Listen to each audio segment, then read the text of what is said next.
கேரளாவில் சேரமான் பெருமாள் நாயனார் யானை மேல பட்டத்தில் ஏறி வர்றார். பட்டத்து அரசராக வர்றார்.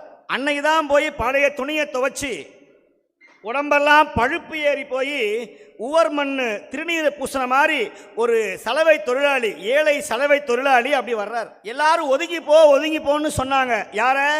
அந்த சலவை தொழிலாளியை பார்த்து. யானை மேலே இருந்த சேரமான் பெருமாள் நாயனார் சுந்தரர் தோழர் அப்படி யானையிலிருந்து கீழே இறங்கி நேராக சென்று அவர் காலில் போய் விழுந்தார். ஒரு நாட்டு ராஜா ஒரு வண்ணார் காலில் போய் விழுந்தார். இன்னைக்கு செய்வானா? செய்ய மாட்டான். உடனே அந்த வண்ணார் சொல்றாரு, சுவாமி நான் யாருன்னு நினைச்சு என் காலில் விழுந்த, நான் ஜாதியில கீழான வண்ணான்னு சொன்னார்.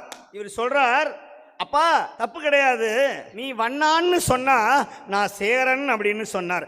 அடியேன் அடிவண்ணான் என்ன, அடியேன் அடிச்சேரன் என்றார் என்று சொல்லுகிறார் சேக்கிழார் பெருமான். ஜாதி மத